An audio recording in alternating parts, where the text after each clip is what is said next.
നമസ്കാരം. ചൈനയിൽ നിന്നുള്ള ഉൽപ്പന്നങ്ങളുടെ ഇറക്കുമതി ചുങ്കം പ്രസിഡന്റ് ഡൊണാൾഡ് ട്രംപ് വൻതോതിൽ വർദ്ധിപ്പിച്ച സാഹചര്യത്തിൽ ചൈനയിൽ നിന്ന് അമേരിക്കയിലേക്ക് അയച്ച പാഴ്സലുകൾ പലതും അമേരിക്കയിലെ പല വിമാനത്താവളങ്ങളിലും ഇപ്പോഴും കെട്ടിക്കിടക്കുകയാണ്. ന്യൂയോർക്കിലെ ജോൺ എഫ് കെന്നഡി വിമാനത്താവളത്തിൽ മാത്രം ഏതാണ്ട് 10 ലക്ഷത്തോളം പാഴ്സലുകളാണ് ഇപ്പോഴും കെട്ടിക്കിടക്കുന്നത്. ഈ സാഹചര്യത്തിൽ തൽക്കാലത്തേക്ക് ഇറക്കുമതി ചുങ്കത്തിൽ ഇളവ് വരുത്താൻ ട്രംപ് ഭരണകൂടം തീരുമാനിച്ചു. ഇത് സംബന്ധിച്ച് ബുധനാഴ്ചയാണ് തീരുമാനമെടുത്തത് എങ്കിലും പ്രഖ്യാപനം വന്നത് ഇന്നലെ മാത്രമായിരുന്നു. അമേരിക്കക്കാരെ സംബന്ധിച്ചിടത്തോളം അവർ ഏറ്റവും അധികം ഓൺലൈനായി സാധനങ്ങൾ വാങ്ങുന്നത് ചൈനയിലെ ഉൽപ്പന്നങ്ങൾ തന്നെയാണ്. ഈ ഒരു അടിസ്ഥാനത്തിൽ ഇപ്പോൾ വൻതോതിലാണ് ഓരോ സാധനങ്ങൾക്കും വില വർദ്ധിച്ചിരിക്കുന്നത്. കഴിഞ്ഞ ദിവസം അമേരിക്കയിലെ ഒരു പ്രമുഖ ടിക്ടോക്ക് ഉപഭോക്താവ് വെളിപ്പെടുത്തിയത് താൻ 2 തുണിത്തരങ്ങൾ ചൈനയിൽ നിന്ന് ഓർഡർ ചെയ്ത് വരുത്തിയിരുന്നു. പക്ഷേ അമേരിക്കയിലേക്ക് ഇതെത്തിയപ്പോൾ ഇതിൻ്റെ വില വൻതോതിലാണ് വർദ്ധിച്ചത് എന്നാണ്. താൻ ഓർഡർ ചെയ്തത് $304 എന്നും പക്ഷേ ഇപ്പോൾ താൻ അത് ഏറ്റുവാങ്ങുന്ന സമയത്ത് $441.88 താൻ നൽകേണ്ടി വന്നത് എന്നുമാണ് ഈ ഉപഭോക്താവ് പരാതിപ്പെടുന്നത്. കേവലം 48 മണിക്കൂർ സമയപരിധിക്കുള്ളിലാണ് ട്രംപ് ഈ തീരുമാനം പ്രഖ്യാപിച്ചത്. അതുകൊണ്ട് തന്നെ നേരത്തെ ഓർഡറുകൾ ചെയ്ത പല അമേരിക്കയിലെ ഉപഭോക്താക്കളും ഇപ്പോൾ ശരിക്കും വെട്ടിലായിരിക്കുകയാണ്.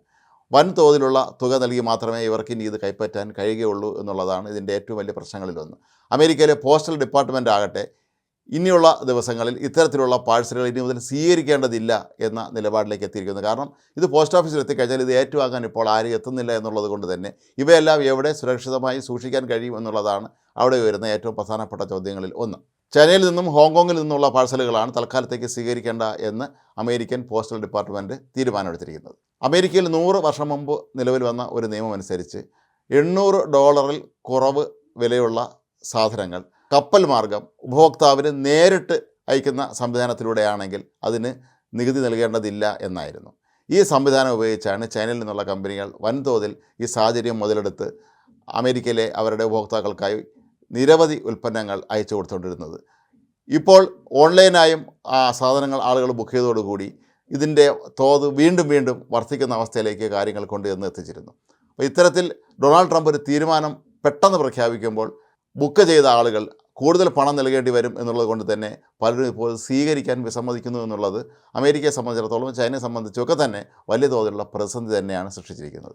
ഇത്തരത്തിൽ കുറഞ്ഞ വിലയ്ക്കുള്ള സാധനങ്ങൾ ഇറക്കുമതി ചെയ്യുന്നതിൻ്റെ തോത് 2018 $5.3 ബില്യൺ ആയിരുന്നുവെങ്കിൽ 2023 ഇത് $66 ബില്യൺ ഉയർന്നിരുന്നു. വാൾമാർട്ടും ആമസോണും ഒക്കെ പോലെയുള്ള വൻകിട സ്ഥാപനങ്ങൾക്ക് ട്രംപിൻ്റെ ഈ ഒരു തീരുമാനം വലിയ തിരിച്ചടിയായി മാറിയിരുന്നു. കൂടാതെ കഴിഞ്ഞ ദിവസമാണ് കാനഡയും മെക്സിക്കോയും അവരുടെ അതിർത്തികളിൽ അനധികൃത കുടിയേറ്റക്കാരെ ഒഴിവാക്കുന്നതിനായി സൈനിക സാന്നിധ്യം ശക്തമാക്കാം എന്ന് അമേരിക്കയ്ക്ക് ഉറപ്പ് നൽകിയത്. അപ്പോൾ ഈ ഒരു സാഹചര്യത്തിൽ അവിടുത്തെ ഉൽപ്പന്നങ്ങൾക്ക് അധിക ഇറക്കുമതി ചുങ്കം ഈടാക്കുന്നത് 30 ദിവസത്തേക്ക് ഡൊണാൾഡ് ട്രംപ് നിർത്തിവെച്ചിരുന്നു.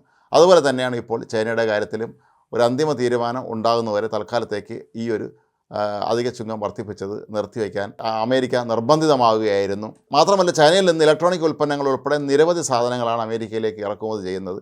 ഇത് സാധാരണക്കാരെ ഉപഭോക്താക്കളെ സംബന്ധിച്ചിടത്തോളം അവരെ കയ്യിൽ ഒതുങ്ങുന്ന പണം കൊണ്ട് അവർക്കിതെല്ലാം വാങ്ങാൻ കഴിയുമായിരുന്നു. എന്നാൽ അമേരിക്ക നിർമ്മിച്ച സാധനങ്ങൾ തന്നെ വാങ്ങേണ്ട ഒരവസ്ഥയിലേക്ക് ഇനി അവർ ചെന്നെത്തിയാൽ അതിന് വലിയ തുക മുടക്കേണ്ടി വരും എന്നുള്ളത് കൊണ്ട് തന്നെ ഉപഭോക്താക്കളുടെ വൻതോതിലുള്ള പ്രതിഷേധം സമൂഹ മാധ്യമങ്ങളിലും അല്ലാതെയൊക്കെ തന്നെ ഉയരുന്ന സാഹചര്യത്തിൽ കൂടിയാണ് ട്രംപിന് ഇപ്പോൾ ഇക്കാര്യത്തിൽ ഒരു യു ടേൺ എടുക്കേണ്ടി വന്നിരിക്കുന്നത്.